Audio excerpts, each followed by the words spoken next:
ହେଇଗଲା ତମ ପୁରୀ ମୋ ଜିନିଷ ରେଡି ଖାଲି ଖାଇବାଟା ବାକି ଅଛି। ଆଜି ଟିକେ ଦୁର୍ବଳ ଲାଗୁଛି ପୁରୀ ଗୁରା। ଦୁର୍ବଳ ନୁହଁ ଆଜି ସାଇଜ ଛୋଟ କରିଛି।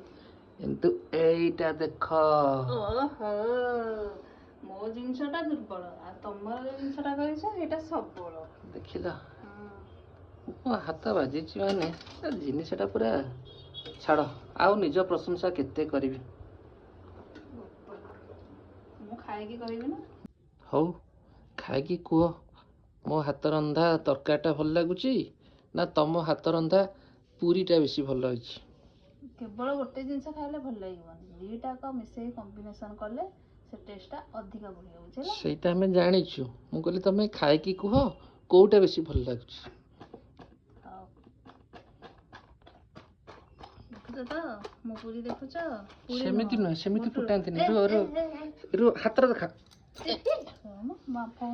ଯଦି ବାମ୍ଫ ଆଙ୍ଗୁଠିରେ ନ ପଶିଛି ତାହେଲେ ସେ ପୁରୀ ଖାଇବାର ମଜା ନାହିଁ। ଛୋଲେ ଭଟୁରେ ମାନେ ହାତ ଫୋଟକ ହବାର ଅଛି। ଦେଖ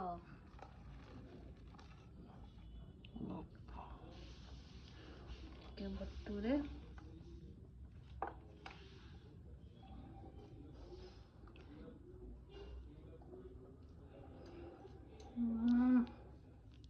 टेस्टी।